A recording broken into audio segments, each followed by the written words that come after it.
Hi guys, welcome back to Math and Accounting.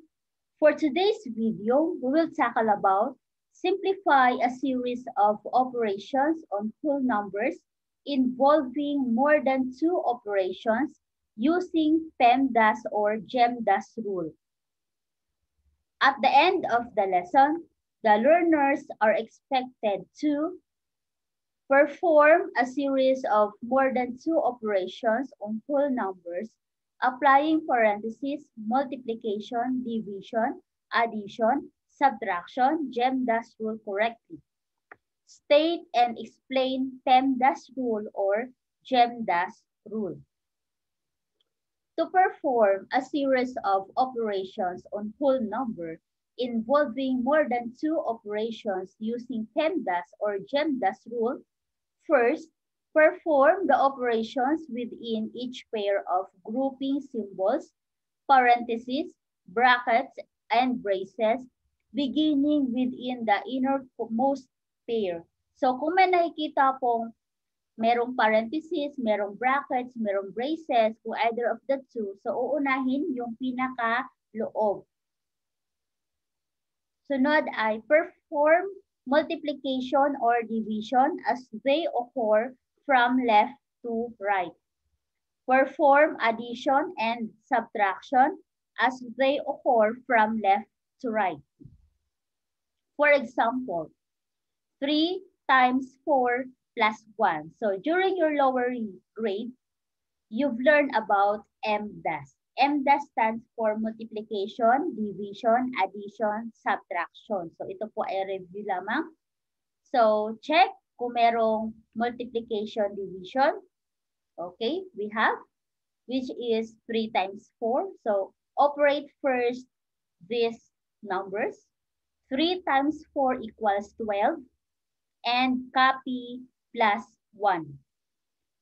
Then, wala nang ibang natira. So, add 12 plus 1 equals 13. 13 is the final answer. Another example, 15 plus 3 minus 1.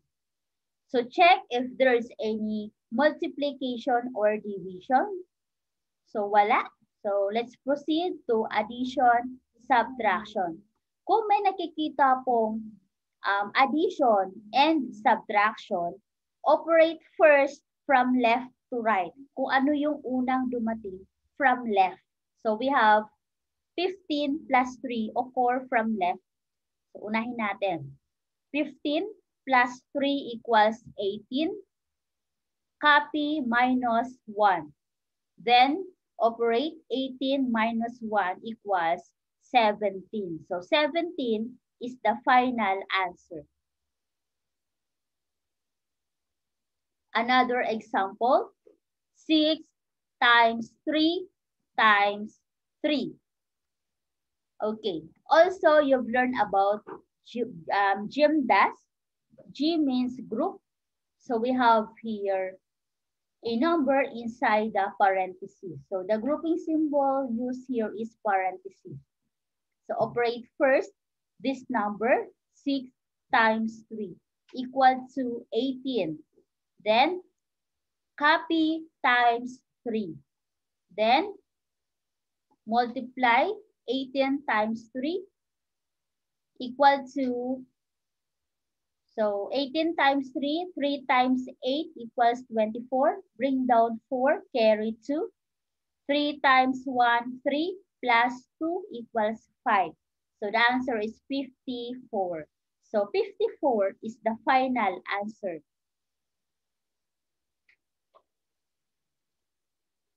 Another example, 12 minus 3 plus 18 plus 6 times 3. Okay, let's use the GEMDAS rule. GEMDAS G is grouping. So check if there's any number inside the group. So wala. So let's proceed to multiplication and division. So check natin. We have 1. 6 times 3. Okay, operate. 6 times 3 equals 18. Okay, check na tayo. Tapos na tayo sa multiplication and division. So let's proceed to addition and subtraction. So before that, copy first 12 minus 3 plus 18 plus. Yan. So kopyahin lang sila pababa. Then, meron tayong subtraction and dalawang addition. So kapag ganito po nangyayari, operate first from left to right. So unahin natin yung unang nasa left. So we have 12 minus 3 equal to 9. Copy plus 18 plus 18. Then left ulit, 9 plus 18 equal to 27. Copy plus 18. Then add 27 plus 18. So let's have 18 plus 27. 8 plus 7 equal to 15. Bring down 5, carry 1. 1 plus 1, 2 plus 2 equal to 4. So the answer is 45.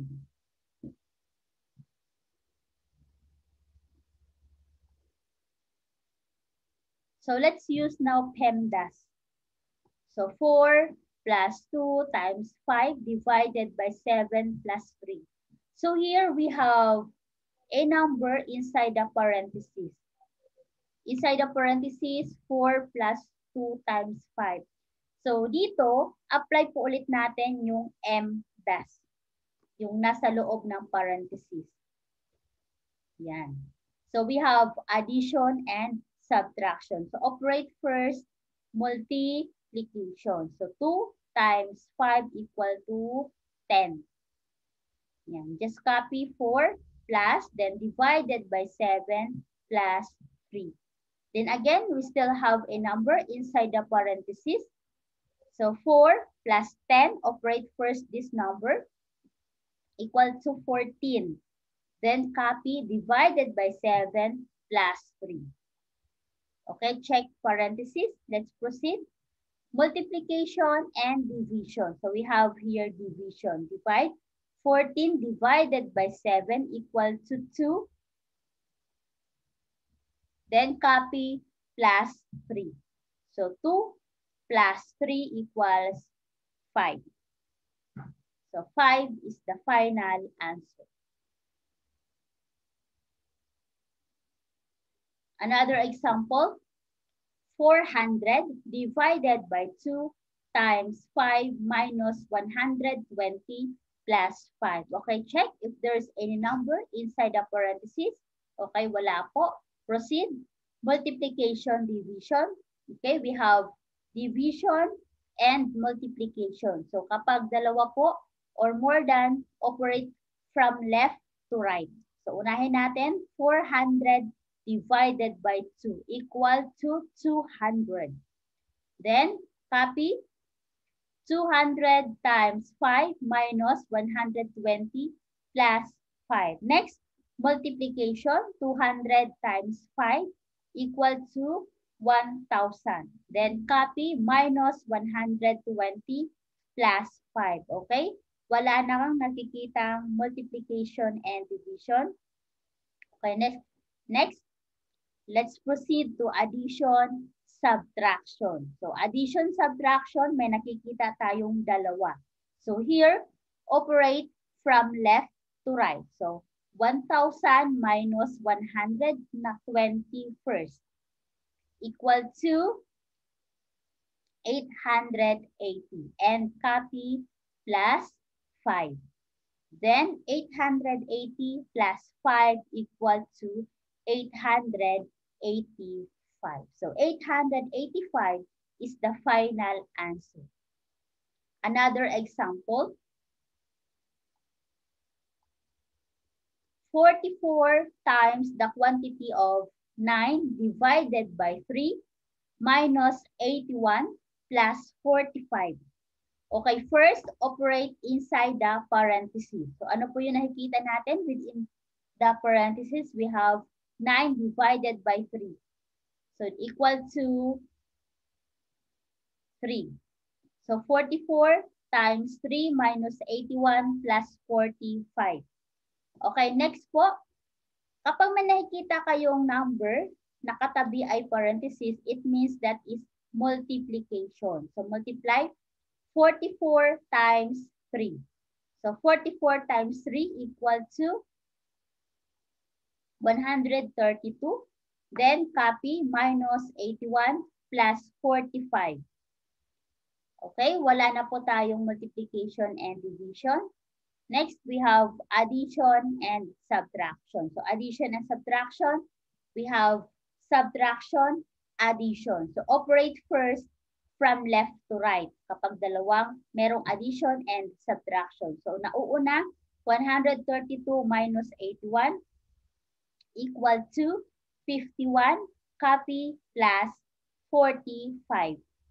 Then 51 plus 45 equal to 96. So 96 is the final answer.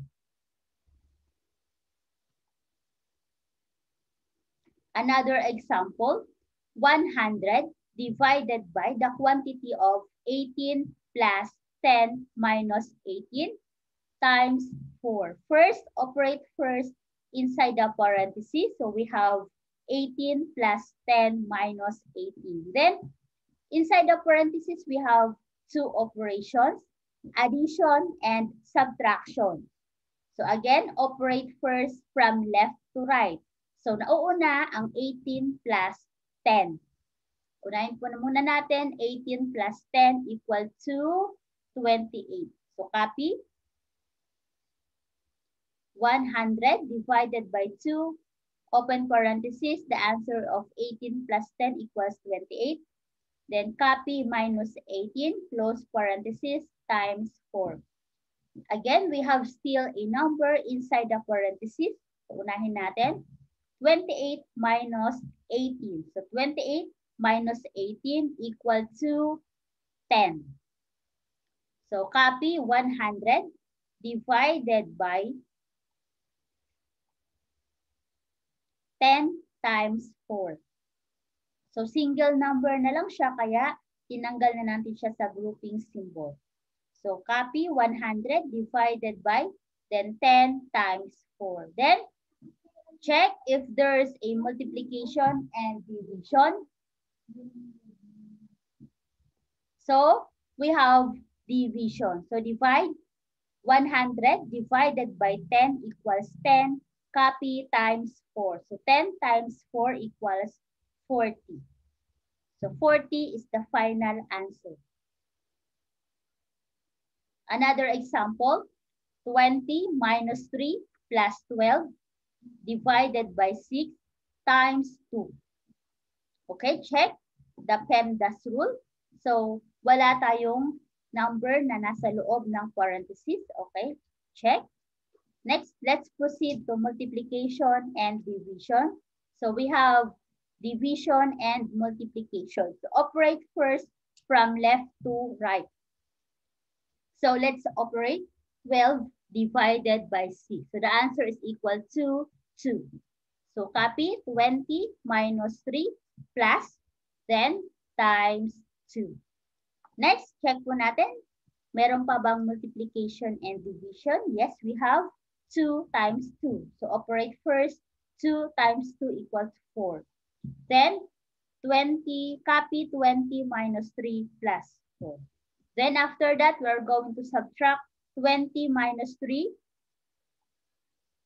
Bakit po unahin natin to? Kasi nasa left. Unahin natin yung left bago yung right. So 20 minus 3 equal to 17 plus 4. So 17 plus 4 equals 21. So 21 is the final answer.